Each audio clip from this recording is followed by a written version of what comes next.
আজ ডাব্লিউবিএসএসসির second SLST exam date এই regarding একটি গুরুত্বপূর্ণ মামলার হিয়ারিং সম্পন্ন হলো এবং সেই জায়গা থেকে বেশ কিছু তথ্য উঠে এলো এবং যে কেসের হিয়ারিংয়ের সময় খুব ইম্পর্ট্যান্টভাবে এই ডেট বাদ দিয়েও টেন্টেড ক্যান্ডিডেট নিয়ে বেশ কিছু তথ্য উঠে এলো। আমরা কালকেই আলোচনা করছিলাম যে যেহেতু বেশ কিছু ক্যান্ডিডেট তারা একাংশ তারা বারবার এই ডেটটা পেছনের জন্য বলছে এবং তার রিগার্ডিং যথেষ্ট ভ্যালিড রিজনও রয়েছে, কারণ বেশ কিছু ক্যান্ডিডেট তারা পরবর্তী ক্ষেত্রে ফর্ম এন্ট্রির সুযোগ পাচ্ছে।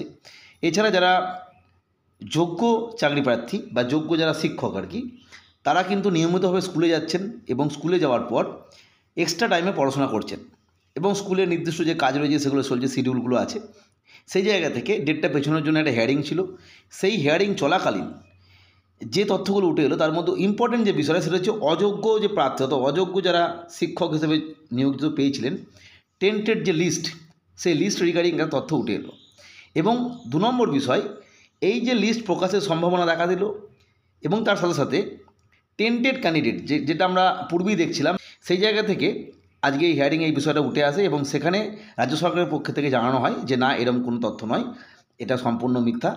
তখন কিন্তু মহামান্য বিচারপতি সুপ্রিম কোর্টের মাননীয় সঞ্জয় কুমারজি জানান যে এই ধরনের যদি কিছু ঘটনা পুনরায় ঘটে সেক্ষেত্রে কিন্তু সুপ্রিম কোর্ট কড়া অবস্থান নেবে বা কড়া পদক্ষেপ নেবে।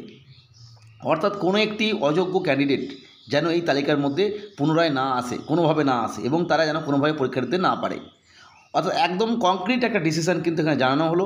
ফলে এই জায়গাটা থেকে একটা বিষয় পরিষ্কার যে অযোগ্য প্রার্থীরা কোনোভাবেই পরীক্ষা দিতে পারছে না, বা যদি পরীক্ষা দিয়েও ফেলে কোনোভাবে তারা কিন্তু মেরিট লিস্টে আসতে পারছে না। সেক্ষেত্রে সুপ্রিম কোর্টে একদম কড়া অবস্থান আজকে জানিয়ে দিয়েছে। ফলে এটা একটা জিনিস, আরেকটা বিষয় পরিষ্কার হয়ে গেল, যারা ফ্রেশ ক্যান্ডিডেট অর্থাৎ একদম স্টুডেন্ট পড়াশোনা করে চাকরি পাওয়ার চেষ্টা করছো, তাদের ক্ষেত্রে কিছু ভ্যাকেন্সি এক্সট্রা করে তাদের জন্য এলো, এই একটা বিষয়।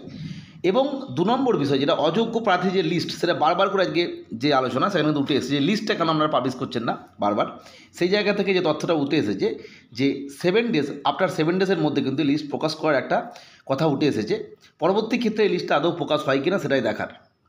আর এক্সাম ডেট যেটা ব্যাপার, সেটা কিন্তু এই নিয়ে সরাসরি যে এক্সাম ডেট কোনোভাবেই চেঞ্জ হবে না, ওই দিনই পরীক্ষা হবে এবং বিচারপতি আশ্বস্ত করেছেন যারা পিটিশনার রয়েছেন তাদেরকে যে না, আমরা ওই সময় পরীক্ষা দিন, কারণ আমরা যেহেতু টেন্টেড লিস্টের নন, ফলে আমাদের পরীক্ষা দিতে সমস্যা কোথায়।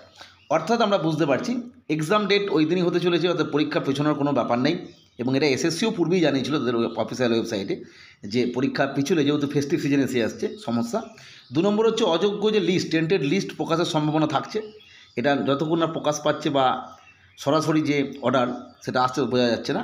এবং ইম্পর্টেন্ট যেটা বিষয়, যেটা সরাসরি বিচারপতি মন্তব্য করলেন, টেন্টেড ক্যান্ডিডেটদের জন্য কোনোভাবে এই তালিকায় মেরিট লিস্টে না আসে বা তারা পরীক্ষা পদ্ধতিতে না আসে।